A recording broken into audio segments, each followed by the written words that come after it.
Story 1, Medieval Feasts and Flirtations. Chapter 1.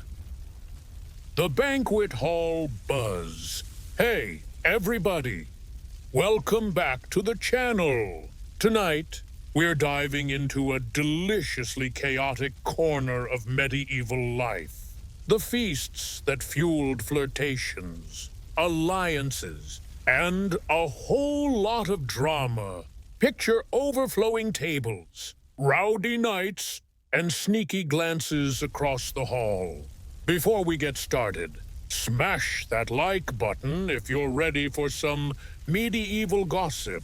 And subscribe if you love these deep dives. Drop a comment letting me know where you're watching from and what time it is there. I'm always amazed at our global crew.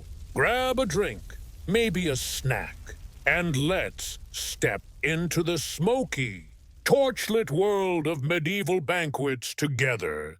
When you think of a medieval feast, you might picture a fairy tale banquet with golden goblets and perfectly roasted swans. Well, pump the brakes. Most feasts were less Disney princess and more rowdy tavern with extra gravy. These gatherings were the social glue of the Middle Ages, where people ate, drank, and worked out everything from marriages to wars. Whether it was a peasant wedding or a noble's feast, the banquet hall was where deals were made. Hearts were won, and sometimes fists were thrown. Let's start with the setting. A typical feast took place in a great hall. Think stone walls, a roaring fire, and long wooden tables crammed with people. If you were a peasant, your feast might be in a barn or village square, with straw on the floor and dogs begging for scraps. Nobles had it fancier, with tapestries and silver plates, but it was still chaotic. Everyone shared dishes, passing trenchers big slabs of bread used as plates piled with meat, stew, or whatever the cook could scrape together. Spoons were common, but forks barely a thing. You used your hands, a knife, or just dove in face first. Hygiene wasn't exactly a priority, so you might taste your neighbor's sweat along with the venison. The food was a mix of epic and questionable. Wealthy feasts boasted peacocks, boars, or even porpoises. Yep, they ate dolphins back then. Spices like saffron or cinnamon were flexes, since they cost more than gold. Peasants stuck to simpler fare: pottage, a veggie stew, bread, and maybe a pig if it was a big day. Ale flowed like water, and wine was a status symbol for the rich. Getting tipsy was part of the vibe. Nobles and peasants alike loved a good buzz, which loosened tongues and sparked some risky flirtations. Now, let's talk about the real spice, the social game. Feasts were prime time for romance, especially in a world where privacy was scarce. If you had a crush, this was your shot to make a move. Young folks would eye each other across the table, trading smiles or sly comments while passing the ale jug. For peasants, it was a rare chance to mingle outside the fields. A guy might offer a girl a choice piece of meat, medieval flirting at its finest. For nobles, feasts were like speed dating with higher stakes. A lord's daughter might be seated next to a potential suitor, with parents watching like hawks. One wrong glance, and you'd be dodging a lecture or a duel. The church, of course, had opinions. Feasts were supposed to be about community or honoring God, not lusty shenanigans. Gluttony and drunkenness were sins. and priests frowned on too much dancing or giggling. Some feasts even had a moral overseer, a cleric who'd glare at anyone getting too cozy. But let's be real. After a few cups of mead, nobody cared about the sermon. Couples would sneak off to dark corners or slip outside, hoping the torchlight didn't give them away. The church's rules were like background noise heard, but often ignored. Music and entertainment kept the energy high. Minstrels strummed lutes or sang bawdy songs, while jugglers or acrobats worked the crowd. Dancing was huge, especially for peasants. A lively circle dance could let you brush hands with your crush without raising alarms. Nobles had fancier moves, like the carol or estampie, but it was still a chance to flirt. A knight might bow extra low to a lady, or a girl could accidentally step on her suitor's foot, sparking a laugh. These moments were gold in a world where courtship was usually a family negotiation. But feasts weren't just fun. They were strategic. Nobles used them to broker marriages or seal alliances. A lord might toast a rival, then propose a betrothal to end a feud. Peasants, too, made deals, maybe trading a cow for a daughter's hand. The banquet hall was a stage, and everyone was playing a part. Flirtations had to be careful, though a misplaced wink could spark gossip. A fine, or even a brawl if someone felt disrespected. In medieval life, love and politics were never far apart. Let's wrap this chapter with a quick reality check. Feasts were loud, messy, and full of opportunity. They were where hearts raced, plans hatched, and the line between sin and celebration blurred. In the next chapter, we'll dive into how these gatherings shaped medieval courtship. From coded signals to risky moves. Stick around, it's about to get even tastier. Story 1, Medieval Feasts and Flirtations.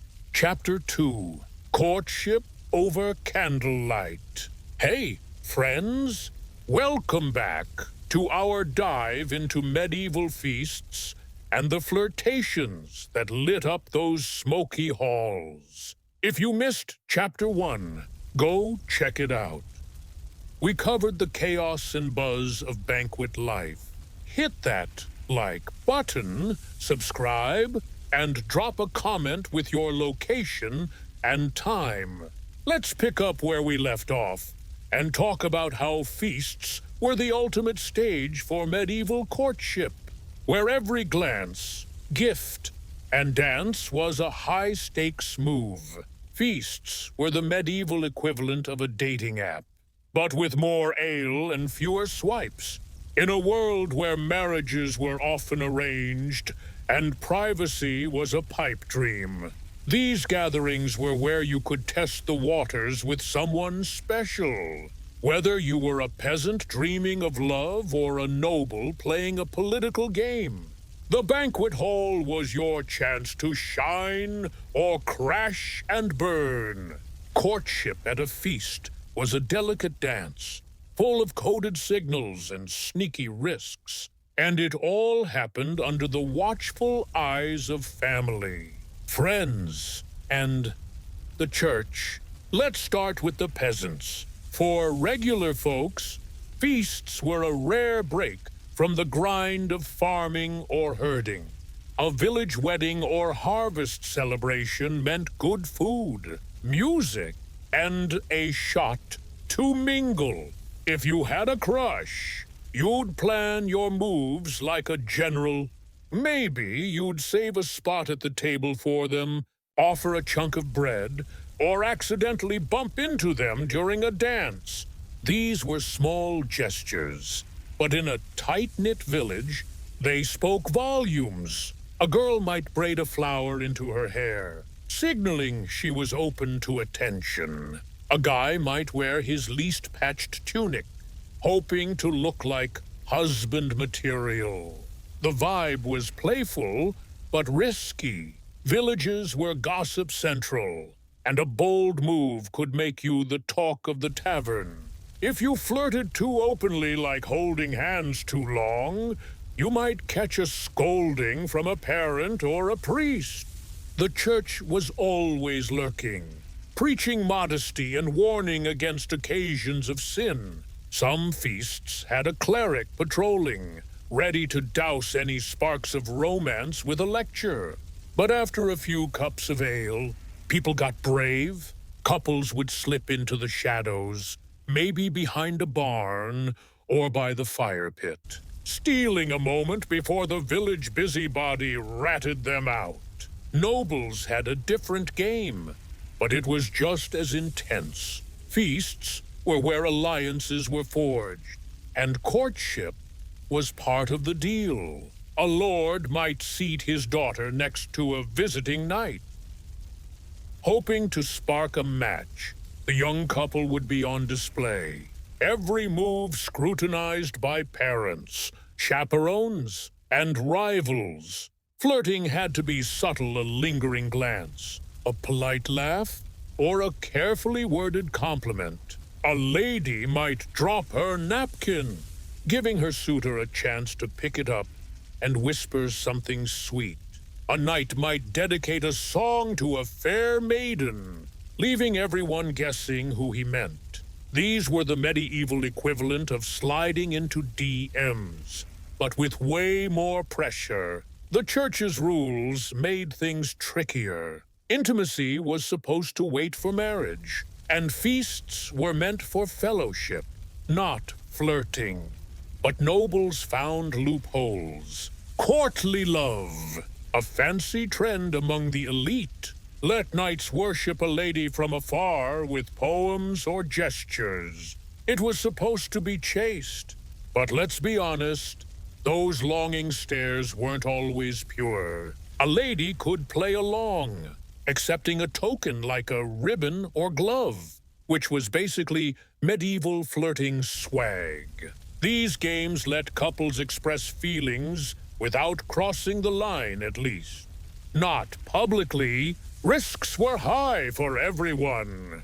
A peasant caught sneaking off might face a fine or public shaming. A noblewoman's bold flirtation could ruin her reputation or spark a feud if it offended the wrong suitor. Gossip was a weapon, and banquet halls were ground zero. One wrong move, and your love life could be the next minstrel's ballad, sung mockingly across the village. But the rewards were worth it. A successful flirtation could lead to a betrothal, a secret romance, or at least a story to whisper about later. Entertainment fueled the flirt fest. Minstrels sang love songs, some sweet, some downright spicy, giving couples an excuse to lock eyes. Dances were pure magic peasants stomped in circles, while nobles glided through formal steps. A dance let you touch hands, trade smiles, or even whisper a quick word without raising alarms. For young folks, it was a thrill, like a first date, packed into 3 minutes. Even the food played a role. Sharing a choice morsel or pouring someone's ale was a flirty flex, saying, "I'm into you," without words. Let's clear up a myth. Medieval courtship wasn't all cold contracts. Sure, marriages were often about land or alliances, but feasts let love sneak in. People used these moments to build connections, test chemistry, and dream of something real. In the next chapter, we'll explore the fallout of these flirtations, how they led to scandals, fights, and sometimes true love. Stay tuned! It's about to get wild! Story 1. Medieval Feasts and Flirtations. Chapter 3, Scandals, Fights, and Forever Vows. Hey, gang! We're back for the final chapter of our story about medieval feasts and flirtations. If you missed the first two, go catch up. We've been dishing on the chaos and romance of banquet halls. Hit that like button, subscribe, and let me know in the comments where you're watching from. Let's wrap this up with a look at how those flirty moments at feasts sparked scandals, brawls, and sometimes true love that defied the odds.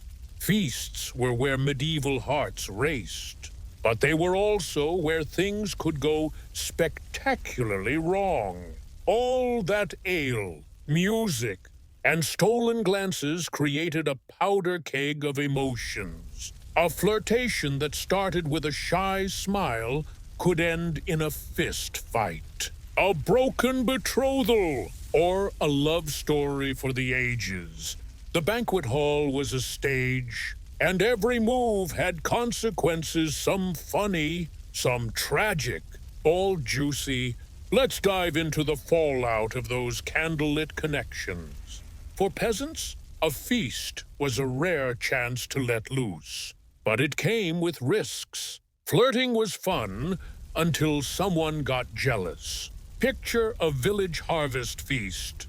A guy offers his crush a sip of ale, but her brother thinks it's too forward. Next thing you know, tables are flipped, and the dogs are stealing the roast. Brawls weren't uncommon. Ale-fueled tempers flared, and a misread wink could spark a grudge that lasted years. Villages were small, so a fight at a feast wasn't just drama. It was a community event, with everyone picking sides. Gossip was the real punishment.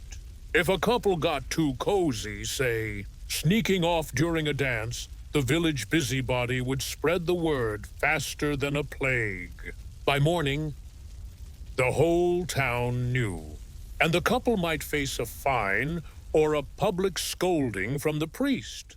The church saw feasts as breeding grounds for sin, and they weren't wrong. A stolen kiss could lead to accusations of fornication, especially if it resulted in a pregnancy. In some cases, couples rushed to marry, turning a scandal into a shotgun wedding. Hand fasting, that informal engagement we talked about, was a lifesaver here, letting couples smooth things over without too much shame. Nobles had bigger problems. Their flirtations weren't just personal, they were political. A knight flirting with the wrong lady could offend her betrothed, sparking a feud or even a war. Feasts were where alliances were tested, and a misstep could unravel years of planning. Imagine a lord's daughter laughing too long at a visiting squire's joke. Her fiancé, a rival lord, takes it as an insult, and suddenly swords are drawn. These weren't just lovers' quarrels. They were power plays with land, titles, and honor on the line. Chroniclers loved these stories, turning banquet scandals into legends sung by minstrels. The church tried to keep a lid on things, but it was like herding cats. They preached against drunkenness, lust, and pride. But feasts were too chaotic to control. Some nobles even invited priests to bless the meal, hoping to keep things holy. But by the third round of wine, nobody cared. Courtly love added fuel to the fire. A knight's chaste devotion to a lady could turn into a not-so-chaste rendezvous, especially if they slipped away to the garden. If caught, the lady's reputation could tank, and the knight might face exile or a duel. Yet people kept taking the risk. Love was worth it. Not every flirtation ended in disaster. Some led to real, lasting love. Peasants who clicked at a feast might court in secret, dodging family pressure to marry someone richer. If they held out, they could wed for love. A rare win in a world of practical matches. Nobles had it tougher, but it happened. A lord's daughter might fall for a knight at a banquet, and if their families approved, it could seal an alliance. A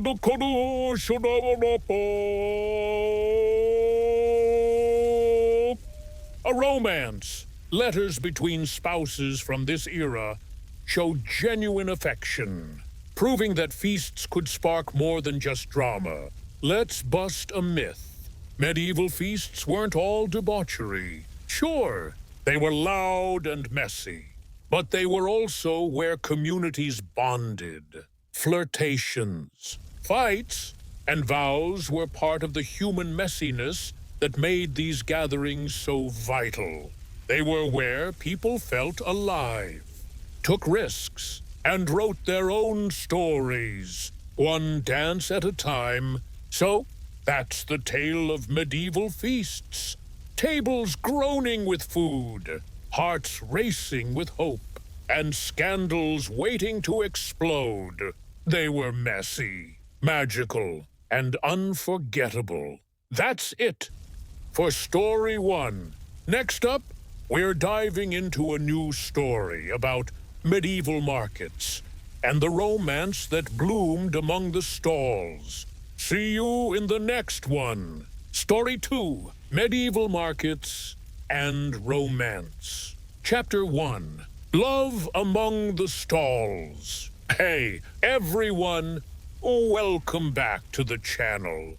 We're kicking off a fresh story tonight, diving into the bustling, colorful world of medieval markets and the romances that sparked among the stalls. Picture merchants shouting, baskets overflowing, and secret glances over piles of turnips. Hit that like button if you're ready for some medieval market magic. And subscribe for more juicy history. Drop a comment with your location and time. I love seeing our global squad. Grab a cozy spot, and let's wander through the muddy streets of a medieval marketplace together. Medieval markets were the heartbeat of every town and village. They weren't just places to buy bread or a new plow. They were social hubs where people gossiped, haggled, and, yes, fell in love, from tiny village fairs to sprawling city markets. These were where folks from all walks of life collided. Peasants, merchants, nobles, even the occasional shady peddler. If you wanted to meet someone special, the market was your niche. A chaotic stage for flirtations and first sparks. Let's paint the scene. A market was a sensory overload, vendors yelling about their wares, pigs squealing, and the smell of fresh bread mixing with mud and fish. Stalls lined muddy streets or packed village squares, selling everything from wool to spices to questionable miracle potions. Shoppers jostled shoulder to shoulder, dodging carts and stray chickens. Torchlight or sunlight lit the chaos. Depending on the hour, and the air buzzed with chatter. It was loud, messy, and perfect for romance, because in all that noise, you could steal a moment without too many eyes noticing. For young folks, markets were a rare chance to mingle. In a world where your life was tied to your farm or family, a market day was like a holiday. You'd put on your best or least patched tunic, comb your hair, and hope to catch someone's eye. Peasants might come to sell eggs or wool, but they stayed for the vibe. A girl could linger by a cloth stall, pretending to admire the dye while scoping out the cute baker's son. A guy might offer to carry a basket for his crush, flexing his chivalry over a sack of onions. These were small moves, but in medieval life, they were bold. The church, as usual, had thoughts. Markets were supposed to be about trade, not temptation.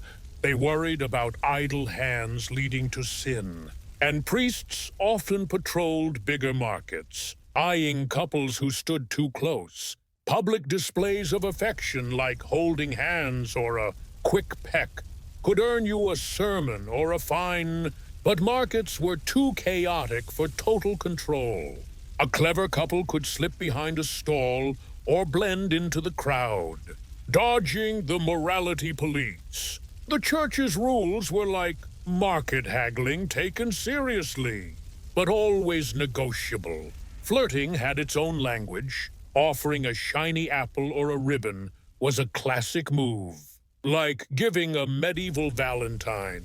A girl might accidentally drop her basket, giving her crush a chance to help. A guy could boast about his trade skills, hoping to impress with talk of a sturdy plow or a fat pig. These gestures were subtle but loaded, because in a village, everyone was watching. A flirtation could spark gossip faster than a spilled ale jug. And you had to be careful not to offend a rival or a family with marriage plans. Markets weren't just for peasants. Nobles and their entourages showed up at bigger fairs, buying luxuries like silk or falcons. For them, flirting was a high-stakes game. A lord's daughter might exchange a glance with a visiting knight, while her chaperone haggled over spices. A young noble could offer a lady a trinket, testing the waters for a future match. These moments were rare, since noble courtship was usually arranged. But markets gave them a taste of freedom. Of course, a misstep could ruin a reputation or spark a feud. So they played it cool. Let's bust a myth. Markets weren't all work and no play. Sure, they were about survival buying, selling, bartering, but they were also where hearts beat faster. The chaos of the stalls was the perfect cover for a shy smile or a bold move, making markets a hotbed for medieval romance. In the next chapter, we'll dig into how these flirtations turned into courtships and the risks that came with them. Stay tuned. It's about to get spicy. Story 2, Medieval Markets and Romance. Chapter 2, From Flirt to Forever. Hey, friends. We're back for Chapter 2 of our story about medieval markets and the romances that bloomed among the stalls. If you missed Chapter 1, go check it out. We set the scene with the chaos and charm of market life. Hit that like button, subscribe, and let me know in the comments where you're watching from and what time it is. Let's dive into how those market flirtations turned into serious courtships, and the tightrope couples walked to make love last in a world of rules and risks. Markets were medieval Tinder messy, crowded, and full of potential. A shy smile over a basket of apples could kickstart a courtship, but turning a flirtation into something real was a whole other game. In the Middle Ages, love was rarely just about feelings. It was about families, land, and survival. And market-born romances had to navigate a maze of expectations. Whether you were a peasant dreaming of a partner or a noble dodging an arranged match, the market was where sparks flew. But keeping them alive took guts and strategy. For peasants, market flirtations were the first step in a delicate dance. Let's say a guy offers a girl a shiny pear at a village fair. She smiles. They chat. And suddenly, they're lingering by the wool stall longer than necessary. That's the spark. But now what? Courtship meant getting families on board. Because marriage was a team decision. The guy might visit her farm, offering to help with chores to impress her dad. The girl could weave a ribbon for him, a subtle sign she's interested. These were slow, careful moves, because a rushed romance could spark gossip or a family veto.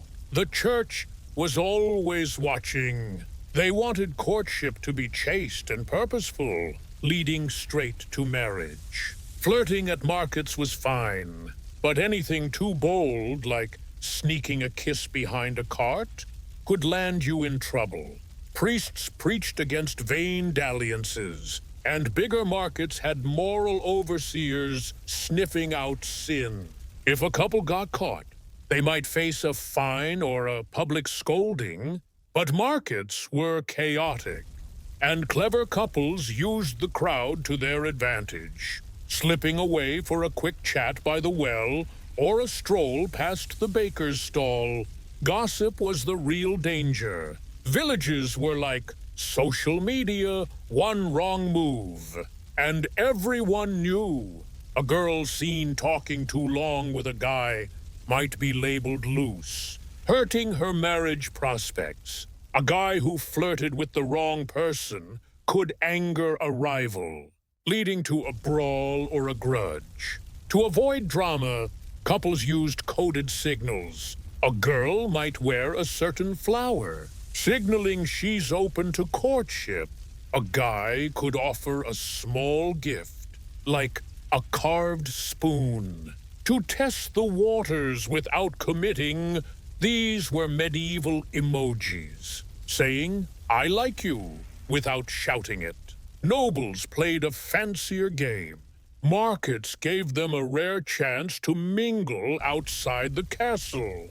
But their flirtations were loaded with politics. A knight might buy a lady a silk scarf at a city fair, a bold move that could hint at courtship or offend her betrothed. A noblewoman could accept a trinket with a smile, but she'd need to tread carefully. Her family might already have a match planned, and a market flirtation could derail it. Chaperones were everywhere, watching for any sign of impropriety. Still, nobles found ways to flirt, using poetry or courtly love gestures to keep things honorable while sparking real feelings. The stakes were high for everyone. A peasant courtship gone wrong could mean a broken heart or a family feud. For nobles, a market romance could disrupt alliances or spark scandals. If a couple pushed too far, like sneaking off for a rendezvous, they could face serious consequences. Peasants might get fined or shamed.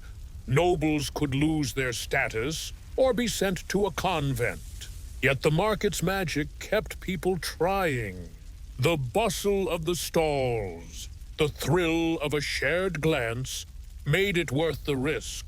Some courtships led to marriage, but it wasn't always rosy.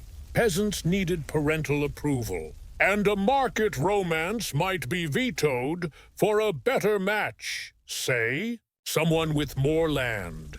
Nobles faced even tougher odds, with marriages often sealed before they hit the market. But love found a way. Couples who met at markets sometimes eloped, defying families to wed in secret. Others worked the system, using their market connection to push for an approved match. Letters from the era show real devotion, proving markets weren't just for trade. They were for building lives. Let's clear a myth. Medieval courtship wasn't all arranged and loveless. Markets gave people a chance to choose, even if it was just a spark to start. Those stolen moments by the stalls could lead to forever if you played your cards right. In the next chapter, we'll explore the scandals and triumphs of these market romances, from broken hearts to epic love stories. Stay tuned. It's gonna be a wild ride. Story 2, Medieval Markets and Romance. Chapter 3, Heartbreaks and Happy Endings. Hey, gang, we're wrapping up our story about medieval markets and the romances that sparked among the stalls. If you missed the first 2 chapters, go catch up. We've been diving into the chaos and charm of market flirtations and courtships. Hit that like button, subscribe, and drop a comment with your location and time. Let's close this tale with a look at the heartbreaks, scandals, and happy endings that came from those market-born loves. Buckle up! It's a roller coaster. Markets were where medieval romances caught fire, but they were also where dreams could crash. A flirtation over a basket of eggs could lead to a fairy tale wedding or a village-wide scandal. The stakes were high. Love in the Middle Ages was never just about 2 people. It was about families, reputations, and survival, and market romances could end in tears, triumphs, or total chaos. Let's explore the fallout of those stolen glances and what they meant for medieval hearts. For peasants, a market romance was a gamble. Picture a village fair. A girl and a guy hit it off, sharing a laugh by the baker's stall. They start courting, meeting at markets to trade gifts and whispers. But then, trouble hits. Maybe her family wants her to marry a richer farmer, or his dad thinks she's trouble. Suddenly, their sweet romance is a battleground. Families could shut it down, forcing a breakup or a rushed match with someone else. Heartbreak was real, and in a small village, you would see your ex at every market, making it sting even more. Scandals were the worst-case scenario. If a couple got too bold, say, sneaking a kiss behind a cart, the gossip mill went wild. Villages thrived on drama, and a market misstep could ruin a reputation. A girl labeled loose might struggle to find a husband. While a guy could face a brawl with a jealous rival, the church piled on, calling out sinful behavior in sermons or slapping couples with fines. In extreme cases, a pregnancy could force a shotgun wedding or leave the couple shunned. Hand fasting helped, letting couples claim they were engaged. But it wasn't always enough to dodge the shame. Nobles had their own disasters. A market flirtation could spiral into a political mess. Imagine a knight buying a lady a ribbon at a city fair, only to learn she's betrothed to a rival lord. Her family might see it as an insult, sparking a feud or even a skirmish. Noble women faced harsher judgment. A flirt gone wrong could tank their marriage prospects or land them in a convent. Chroniclers loved these scandals, turning market mishaps into tales of betrayal, sung by minstrels. The stakes were higher for nobles, but so was the thrill of a forbidden spark. The church tried to keep things in check, but markets were too wild. Priests preached against vanity and lust, but the bustle of the stalls drowned them out. Some couples used the church's rules to their advantage, claiming their market flirtation was honorable courtship to avoid trouble. Others just took the risk, knowing a moment of love was worth a sermon. The market's chaos was their shield, letting them steal kisses or vows before anyone noticed. Not every story ended in tears. Some market romances led to epic love. Peasants who fell in love at a fair might defy their families, eloping in secret or convincing parents with sheer stubbornness. A couple who met over a wool stall could build a life together, working side by side through harvests and hardships. Nobles, too, had their wins. A market flirtation might charm a family into approving a match, blending love with politics. Letters from the era show real devotion, with spouses recalling market moments as the start of their bond. Let's bust a myth. Medieval romance wasn't all doomed. Markets gave people a chance to write their own stories, even if it meant fighting for it. A shared apple or a stolen glance could lead to a lifetime, proving love could thrive in the mud and madness of a fair. That's it for Story 2. Next up, we're diving into medieval pilgrimages and the unexpected romances they sparked. See you in the next one. Story 3, Medieval Pilgrimages and Romance. Chapter 1, Love on the Holy Road. Hey, everyone. Welcome back to the channel. We're starting a new story tonight, diving into the dusty, spiritual world of medieval pilgrimages and the surprising romances that blossomed along the way. Picture weary travelers, sacred shrines, and stolen glances under starry skies. Hit that like button if you're ready for some holy-hearted drama, and subscribe for more medieval magic. Drop a comment with your location and time. I love our global crew. Grab a cozy spot and let's hit the Pilgrim's Road together. Medieval pilgrimages were a big deal. They weren't just vacations. They were spiritual quests to visit holy sites, seek forgiveness, or pray for miracles. From local shrines to far-off places like Jerusalem or Santiago de Compostela, pilgrims hit the road to get closer to God. But let's be real. When you pack a bunch of people together for weeks, sharing meals and campfires, things get human fast. Pilgrimages were a niche for romance, where faith and flirtation mixed in the most unexpected ways. Let's set the scene. A pilgrimage was a grueling trek. You'd walk miles each day, dodging mud, bandits, and blisters. Pilgrims came from all walks, peasants, merchants, nobles, even priests united by faith, but divided by class. They traveled in groups for safety, camping under trees or crashing at monasteries. The road was tough, with bad food, worse weather, and no privacy.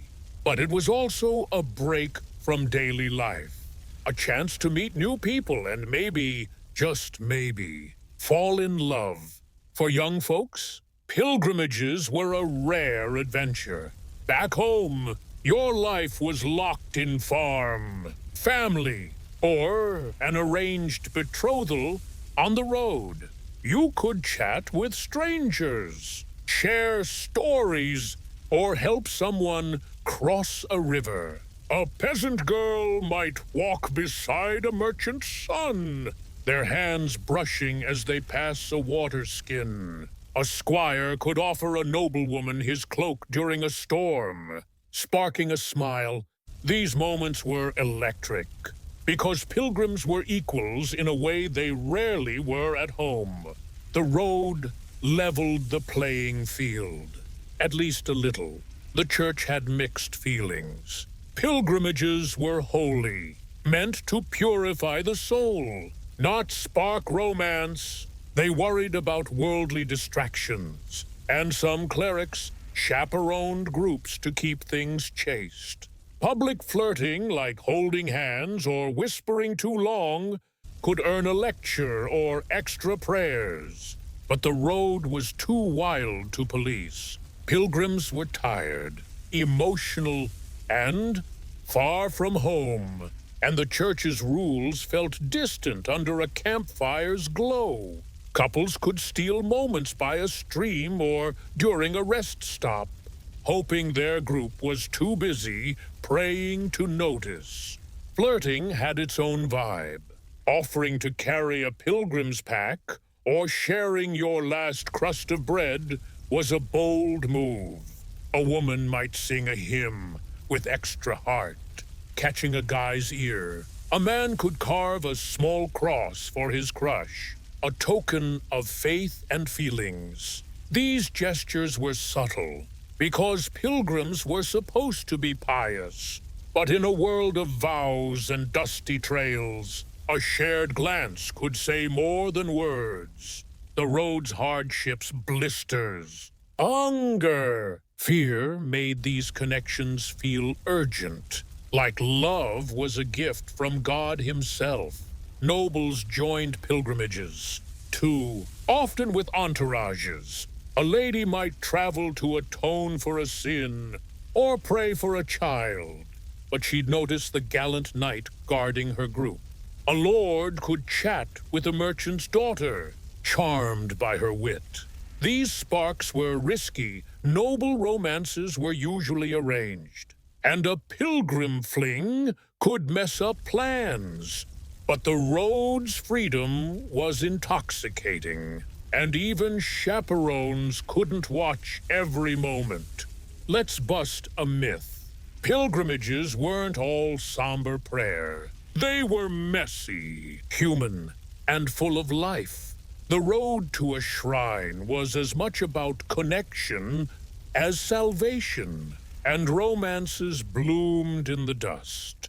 In the next chapter, we'll explore how these pilgrim sparks turned into courtships and the challenges they faced. Stay tuned. It's gonna get heartfelt. Story 3. Medieval Pilgrimages and Romance. Chapter 2. Sparks on the Sacred Path. Hey, friends! We're back for Chapter 2 of our story about medieval pilgrimages and the romances that sparked on the Holy Road. If you missed Chapter 1, go check it out. We set the scene with the dusty, spiritual vibe of pilgrim life. Hit that like button, subscribe, and let me know in the comments where you're watching from and what time it is. Let's dive into how those roadside flirtations turned into serious courtships, and the tightrope pilgrims walked to keep their love alive. Pilgrimages were like medieval road trips, long, tough, and full of surprises. A shared smile by a campfire could kickstart a romance, but turning that spark into a courtship was a whole other journey. In the Middle Ages, love was tangled in faith, family, and survival, and pilgrim romances had to navigate a maze of rules and risks. Whether you were a peasant seeking salvation or a noble praying for a miracle, the road gave you a taste of freedom. But making love last took courage and cunning. For peasants, a pilgrimage flirtation was a rare chance to dream. Let's say a girl and a guy bond over a shared meal at a monastery stop. They start walking together, trading stories, and helping each other through muddy trails. That's the spark. But courtship meant planning.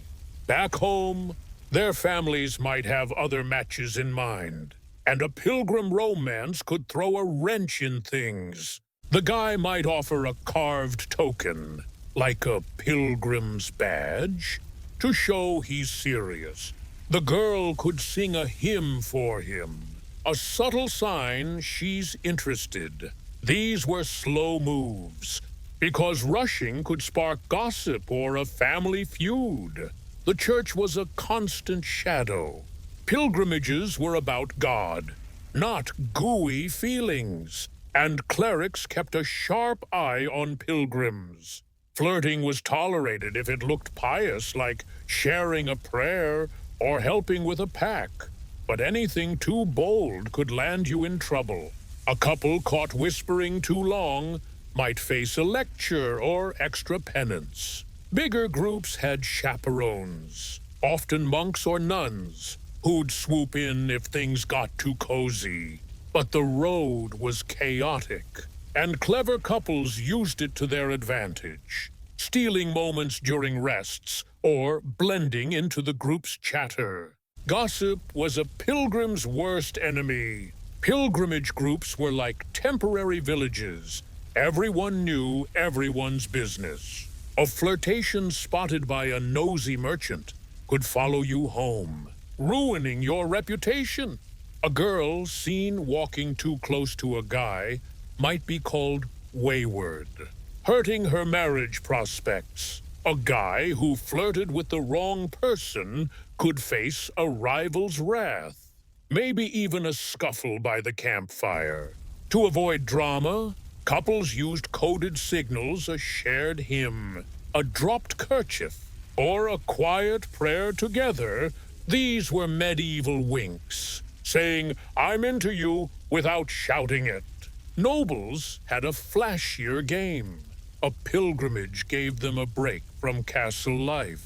But their flirtations were loaded with stakes. A knight might offer a lady his cloak during a storm, a chivalrous move that could hint at courtship.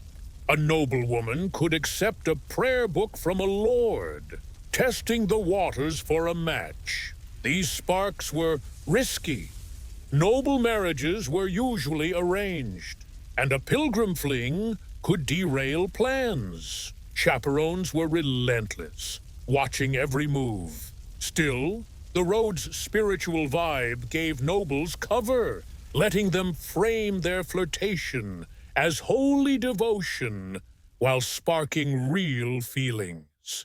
The risks were real. A peasant courtship gone wrong could mean a broken heart or a family veto. For nobles, a pilgrim romance could disrupt alliances or spark scandals. If a couple pushed too far, like sneaking off for a moonlit chat, they could face serious trouble. Peasants might get fined or shamed. Nobles could lose status or be sent to a monastery. Yet the road's magic kept people trying. The shared hardships, the starry nights, made love feel like a divine gift. Some courtships led to marriage, but it wasn't easy. Peasants needed family approval, and a pilgrim romance might be nixed for a better match. Nobles faced tougher odds, with marriages often sealed before the pilgrimage. But love found a way. Couples who met on the road sometimes eloped, defying families to wed in secret. Others worked the system, using their connection to push for an approved match. Chronicles show real devotion, with spouses recalling pilgrim moments as the start of their bond. Let's clear a myth. Pilgrimages weren't all about suffering. They were tough, but they were also where hearts soared. Those roadside sparks could lead to forever if you navigated the risks. In the next chapter, we'll explore the triumphs and tragedies of these pilgrim romances, from broken vows to epic love. Stay tuned. It's gonna tug at your heart. Story 3. Medieval Pilgrimages and Romance. Chapter 3. Vows Kept and Broken. Hey, gong? We're wrapping up our story about medieval pilgrimages and the romances that blossomed on the Holy Road. If you missed the first 2 chapters, Go catch up. We've been diving into the spiritual and spicy vibe of pilgrim life. Hit that like button, subscribe, and let me know in the comments where you're watching from. Let's close this tale with the triumphs, tragedies, and epic moments that came from those roadside loves. It's a wild finale, so let's get to it.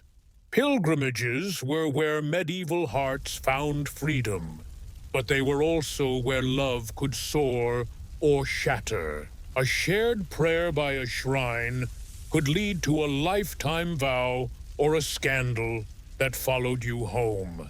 The road was a test of faith, courage, and feelings, and pilgrim romances faced challenges that could make or break them. Whether you were a peasant seeking salvation or a noble chasing grace, the love you found on the path could change everything, for better or worse. For peasants, a pilgrim romance was a leap of faith. Imagine a couple bonding over weeks on the road, sharing bread and stories under starry skies. They start dreaming of a future, but reality hits when they return home. Families might oppose the match, favoring a local suitor with more land. The couple could face heartbreak, forced to part or marry someone else. In small villages, the pain was public. You'd see your lost love at church, a constant reminder. Some gave up, but others fought, sneaking letters or meeting at markets to keep the spark alive. Scandals were a real threat. Pilgrimage groups were gossip factories, and a flirtation spotted by a nosy pilgrim could explode. A couple caught holding hands might face a priest's wrath, with fines or public shaming waiting at home. If a pregnancy resulted, the stakes skyrocketed. The church might push for marriage, but families could refuse, leaving the couple ostracized. Hand-fasting helped, letting them claim an engagement. But it wasn't always enough.